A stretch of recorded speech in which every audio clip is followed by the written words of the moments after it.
సంగారెడ్డి జిల్లా కంది మండలంలోని ఐఐటి హైదరాబాద్ను తెలంగాణ ఐటీ శాఖ మంత్రి సందర్శించారు. టీపీసీసీ వర్కింగ్ ప్రెసిడెంట్ జగ్గారెడ్డితో కలిసి కొత్తగా విద్యార్థులు తయారు చేసిన డ్రైవర్ రహిత వాహనాల పనితీరును పరిశీలించారు. అనంతరం క్యాంపస్లో ఐఐటి డైరెక్టర్ మూర్తితో కలిసి డ్రైవర్ రహిత వాహనాల్లో తిరిగారు.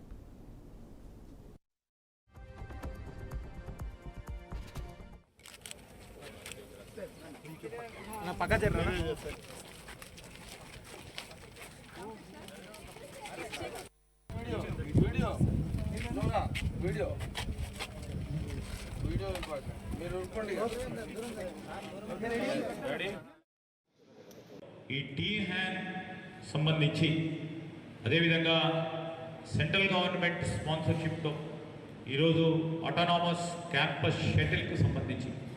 స్వతహాగా డ్రైవర్ లేకుండా మరి 4-వీలర్ని నడిపించే ప్రయత్నం చేయాలని ఇక్కడ డైరెక్టర్ గారితో పాటు ప్రొఫెసర్ రాజ్యలక్ష్మి గారు సుజుకి కంపెనీకి సంబంధించిన మరి చాలామంది ఆ పరిశ్రమకు సంబంధించిన పెద్దలు కూడా రావటం, మన హైదరాబాద్లో ఈ పరిశోధన గత 3 సంవత్సరాల నుంచి జరుపుతూ వేలాది మంది డేటాను కలెక్ట్ చేస్తూ సమాచారాన్ని కలెక్ట్ చేస్తూ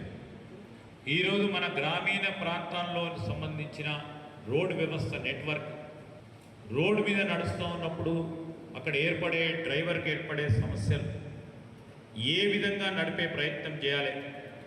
దాంతోపాటు సిటీలో మనకున్న మన ట్రాఫిక్ దారులందరూ కూడా ఏ విధంగా వెహికల్ని నడుపుతారు,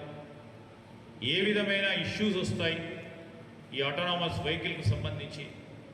అని పెద్ద ఎత్తున పరిశోధన చేయటం, సమాచారాన్ని సేకరించి ఒక గొప్ప ప్రయత్న భాగంలో విజయవంతంగా 3 సంవత్సరాల పరంగా వారు నిర్వహించిన పరిశోధనకు సంబంధించి దిగ్విజయంగా ముందుకు నడుపుతా ఉన్న తరుణంలో అమెరికా కాదు, యూరోపే కాదు, మన రాష్ట్రంలో జరుగుతూ ఉన్న పరిశోధన, ఇక్కడ విద్యార్థులతో పాటు ఇక్కడ ప్రొఫెసర్స్ చేస్తూ ఉన్న కృషి అమోఘనీయమైనది, ప్రశంసనీయమైనది.